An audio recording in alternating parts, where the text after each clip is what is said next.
Palhaços, bufões, tolos, bobos, piadistas de um tipo ou de outro têm sido parte da história de quase todas as culturas na civilização. Os atores cômicos do Império Romano provavelmente são os predecessores diretos dos bobos da corte da Idade Média.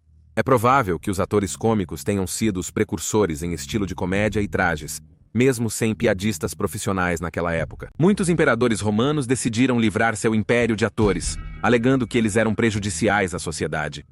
Fugindo da perseguição, artistas disseminaram sua arte pela Europa, podendo ter influenciado o surgimento dos bobos da corte. Entretanto, eles já eram comuns em países como China e Índia. O desejo de ser entretido e a necessidade de rir era e ainda é universal. Durante o período medieval, os bobos da corte sortudos eram os que eram empregados por nobres ou realeza para se apresentar na corte. Mas ele ou ela não era apenas um entertainer, eles faziam parte do tecido social de uma região. Os bobos da corte tinham grandes privilégios. Vamos retroceder e observar a vida de um bobo da corte medieval. Bem-vindo à loucura medieval.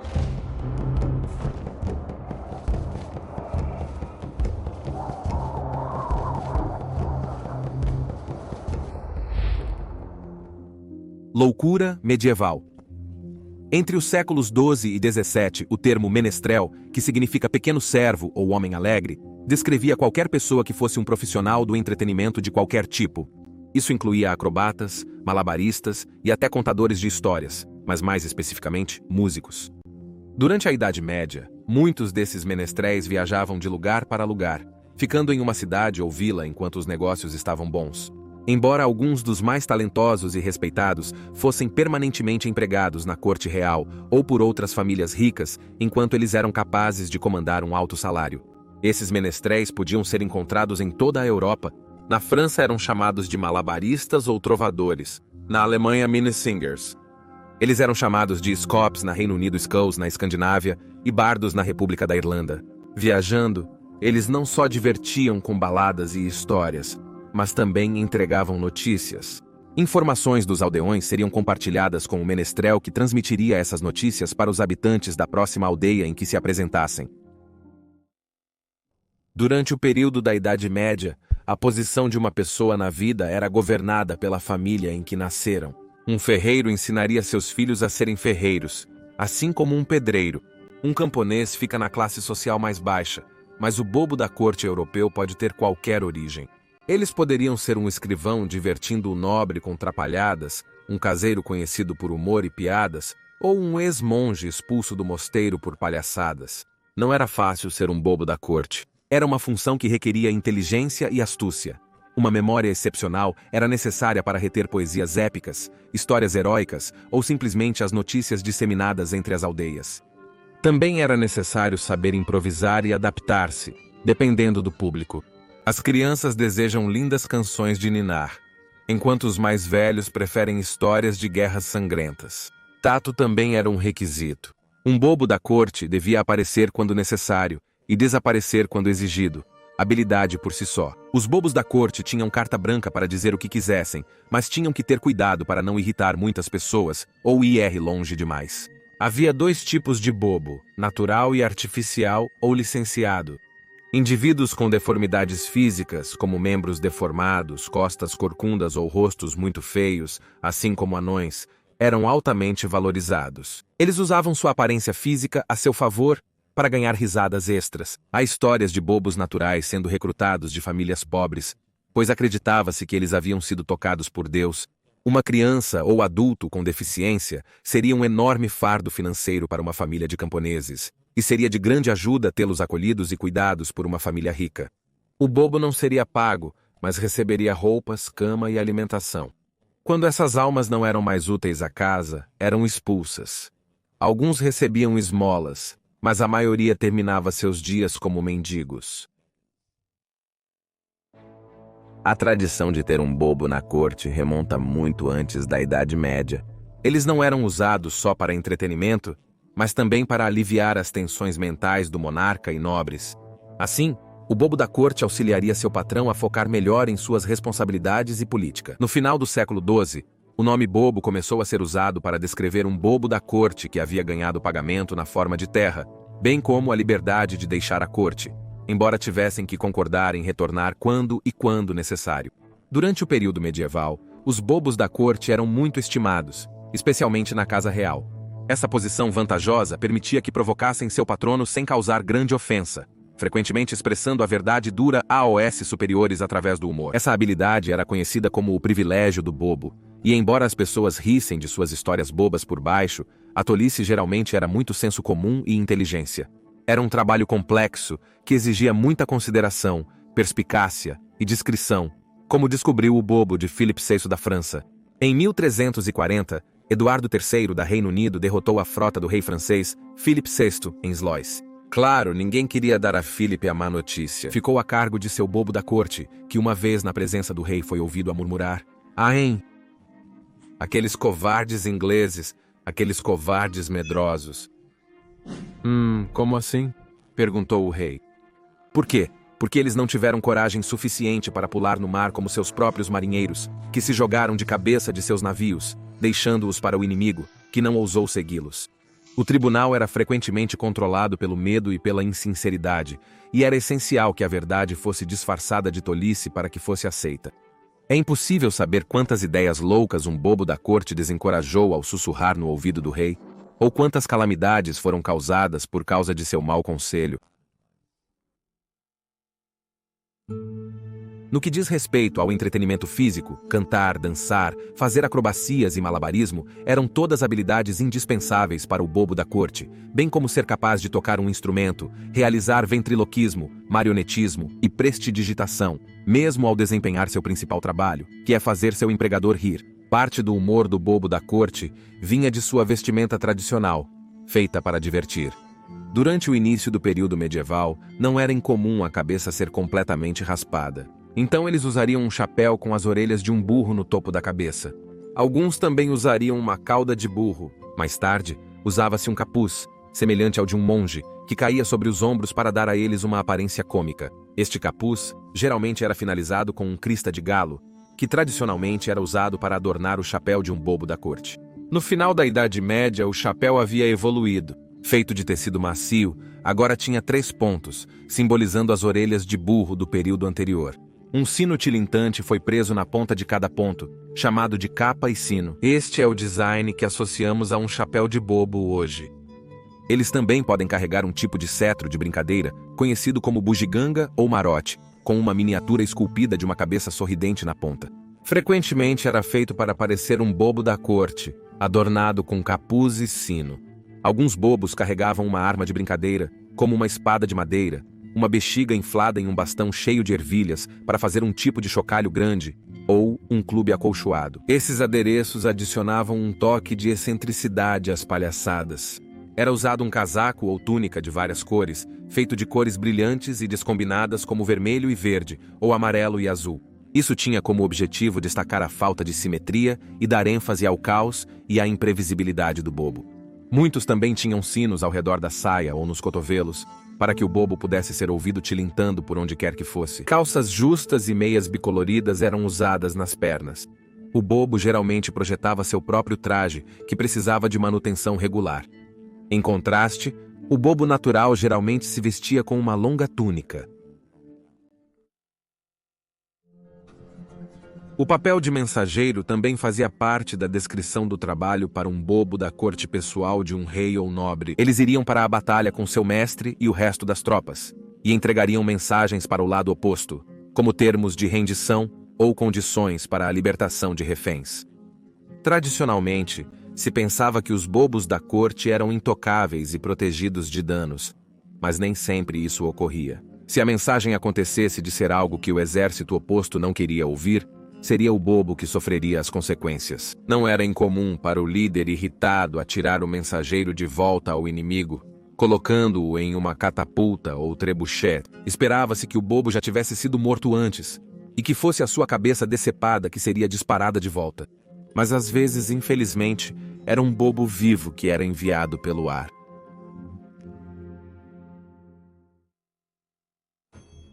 No entanto, um menestrel que se mostrou mais do que apenas o bobo médio foi o anão normando chamado Taillefer. Ele era um jongleur francês que viajou da França com William, o conquistador durante a conquista normanda. No meio da batalha, os franceses estavam se cansando e em perigo de derrota. Taillefer faz malabarismos com a espada e canta a canção de rolando AOS ingleses na Batalha de Hastings, montado a cavalo. Suas palhaçadas levaram um soldado inglês a quebrar as fileiras do muro de escudos. Taillefer viu sua oportunidade e atacou o inglês, decapitando-o. Ele então avançou contra a linha inglesa, matando mais inimigos antes de ser superado. Taillefer é reconhecido por impulsionar o moral do exército francês, que se reorganizou, venceu a batalha e conquistou o reino. E ele não é o único bobo da corte de destaque. Eram bastante influentes e poderosos na sociedade medieval. Rolando o Peidorreiro era o bobo da corte do rei Henrique II da Reino Unido no século XII. Na verdade, um flautista talentoso, ele era famoso pela arte de soltar pum, e era especialmente procurado durante as festividades de Natal de Henrique. Lá, o bobo da corte com o nome encantador realizaria simultaneamente um pum, um assobio e um salto. Rolando era tão respeitado por seu rei que foi recompensado com o solar Hemmingstone de 30 acres além de um pagamento anual. Na corte de Eduardo I, conhecido como Longshanks Tom, o bobo foi premiado com a enorme soma de 50 shillings, porque se apresentou tão bem no casamento da princesa Elizabeth. Muitos outros também conseguiram aproveitar sua posição e transformar sua boa sorte em riqueza, ajudando a obter negócios lucrativos e empregos para amigos e familiares. Rahir era outro bobo da corte decidido a maximizar suas habilidades. Usando sua inteligência, ele se tornou inestimável para a nobreza e foi referido como um menestrel. Ele era bom em fazer piadas e espalhar fofocas escandalosas, divertindo todos os ouvintes. Ele realizava trabalho de escritório e também se tornou o bobo da corte do rei Henrique I. No início de 1100, Rahir às vezes adotava o comportamento de um idiota, o que divertia muito os servos e crianças.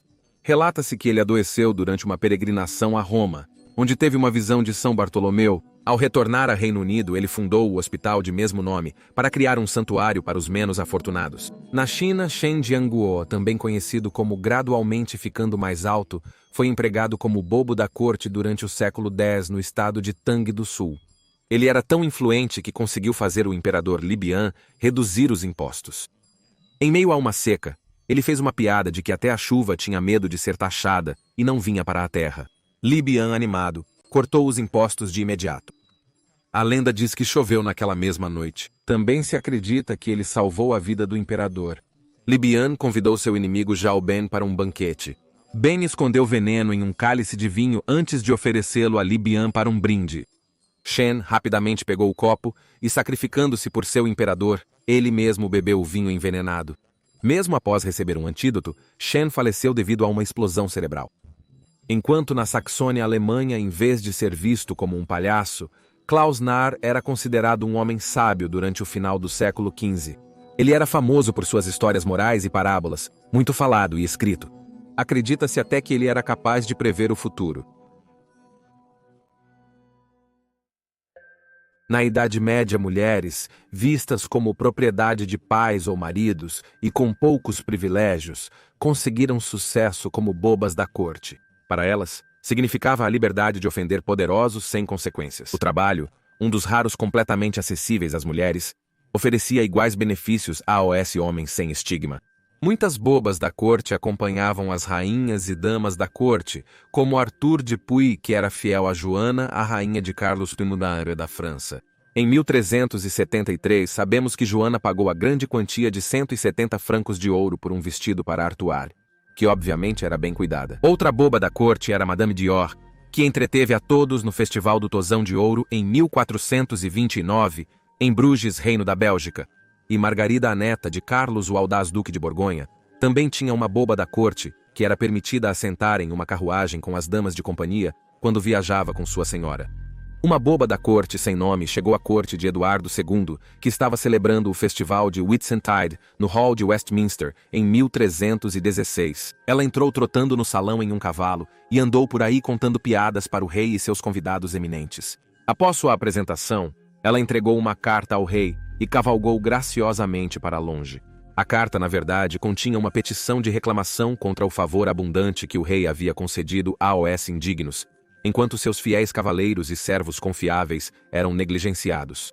Apenas os bobos da corte, com acesso livre a todos os lugares, teriam ousado entregar esta carta. Talvez esta boba também soubesse do amor do rei Eduardo por qualquer brincalhão que pudesse montar um cavalo, ou, para ser mais preciso, que pudesse cair de um cavalo. Ele já havia pago a um bobo que continuamente caía de sua montaria a quantia principesca de 20 shillings, o dobro de outro bobo que só podia dançar para seu rei.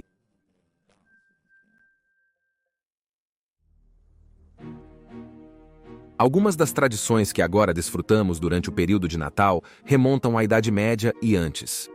Cantar músicas natalinas, presentear, enfeitar casas e comer em excesso faziam parte das festividades medievais. O senhor do desregramento era uma posição respeitada dentro das casas nobres e na corte real. Esperava-se que o bobo da corte atuasse no Natal. Era um trabalho exigente. As festividades precisavam ser organizadas adequadamente para garantir que tudo corresse bem, e o reinado do Senhor do Caos poderia durar de 12 dias a 3 meses. Havia festas à fantasia, a procissão do tronco de Yule e banquetes que precisavam ser planejados. Por vezes, as festas envolviam teatro de mamulengos. As origens do mamulengo datam ainda mais longe do que a Idade Média através da Europa e até a Federação Russa. Os mamulengos medievais eram um grupo de atores itinerantes que apresentavam peças religiosas no Natal, viajando de casa em casa. A maioria das peças de tema bíblico eram principalmente para entretenimento. Logo, o bobo da corte medieval era apreciado, não somente tolerado, e sua relação com os cidadãos e a corte geralmente era calorosa e amigável. Sempre o diplomata, eles eram a voz da razão para muitos monarcas que foram criados para acreditar que tinham direito divino, e não eram responsáveis perante ninguém, exceto Deus. Eles poderiam salvar um inocente da fúria do rei apenas contando uma piada, portanto, salvando o rei de si mesmo. Embora seus ataques verbais pudessem ser devastadores, geralmente havia uma corrente subjacente de compaixão e percepção real. O bobo estava do lado do povo comum, lutando contra a opressão, fazendo com que todos gostassem dele, seja senhor ou camponês. Obrigado por ver este episódio de Loucura Medieval. Postamos vídeos semanalmente. Inscreva-se se gostar do conteúdo. Saúde!